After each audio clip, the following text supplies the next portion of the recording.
Do you love wearing fancy vintage clothing, but the summer heat has you never wanting to wear clothes again? Well, try a vintage housecoat.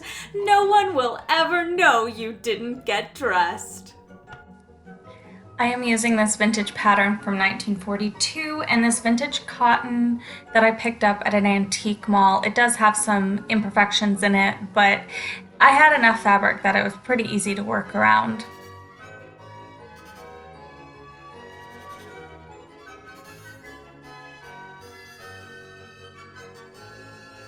I really like using these unprinted patterns because they make it so easy to mark your fabrics. As long as you know what the markings mean, it's super simple. Step 1 and 2 was to create these slashes and gathers in the front and back of the blouse. I don't know if I did it right, but it took me a stupid amount of time to try to do. Like I said, this project kind of came about when I decided I didn't want to get dressed in the morning because it's hot. And it's going to be hot. It's like hot from April to November here in Texas. And sometimes I want to look cute, but I also just don't want to get dressed. So I wanted a robe, wrap dress kind of thing that I could just throw on in the morning and look cute, but not try hard. It's like old-timey loungewear. I tried like 10 different times to try to create gathering stitches with my machine, and for some reason it just kept messing up. I don't know what was happening. I think my tension was weird. Anyway, I just ended up doing it by hand. Time to sew up those side seams and shoulder seams. Collars tend to be a problem area for me. I don't know why. I think collars are just hard. I was so proud of how this one came out though. Oh, it looks so good on the inside. I forgot interfacing. I had to go back and do it. Hold on, let me do it. Ah, look at that. Magic! This collar was different from other collars that I've done.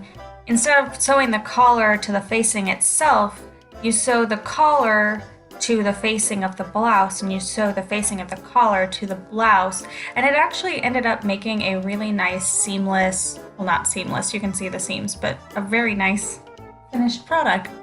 On goes the facing and the collar all in one piece, and trim down those edges and turn them out. I actually learned this trick of using a knitting needle from, I believe it was Closet Historian, but it works really well. I love it.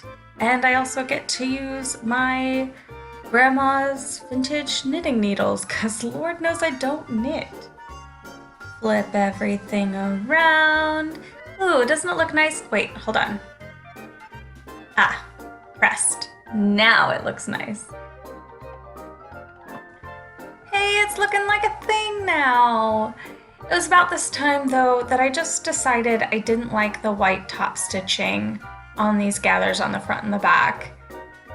It was just too white. It didn't match the background of the print, and so I just decided to try it with a different color. Couldn't decide between red, dark blue, or light blue. I think I made the correct choice though. I really like it, especially better than the white. Vintage patterns make me laugh. How does the blouse get 4 steps, but the skirt gets 1 step?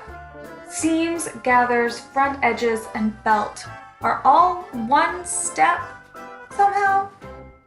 I don't know.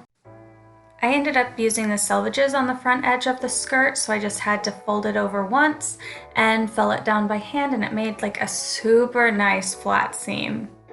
Love it. Movie magic. This belt was mind-bending to try to add on. So you added the facing first with the raw edges of the skirt and blouse to the outside. So you were basically sewing wrong side to right side. Oh, it's so confusing. And then you added the outside of the belt to the ends and then top stitched it down in the front. I did it right. Oh, it hurt my brain though. It still hurts my brain. Buttons are some of my favorite things to pick out and some of my least favorite things to pick out. Sometimes I feel like I never choose the right option, but I went with the blue. I'm more of a 30s girl than a 40s girl, so to take it back a few years, I chose to use these short sleeves from this 1930s pattern because of course I did. I always use this pattern. Does anyone else have a favorite pattern? I felt like something was missing at this point.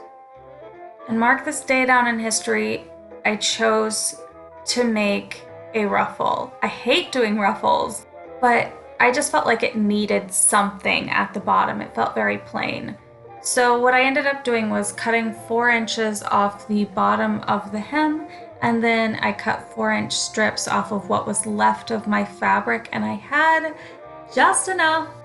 Does anyone else sew in the outfit that they're currently making? I just try it on and then just never take it off. And look, the ruffle doesn't look half bad. Go me! And surprise, it has pockets. I have watched too much TikTok.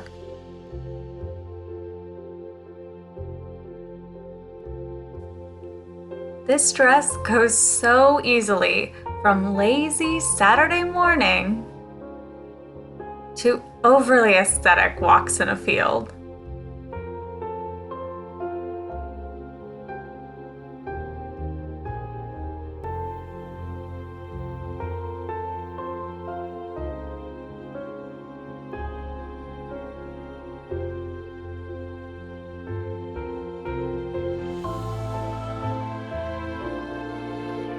When wearing this dress, make sure there are no wind advisories or gusts up to 40 miles per hour, or at least wear shorts under it.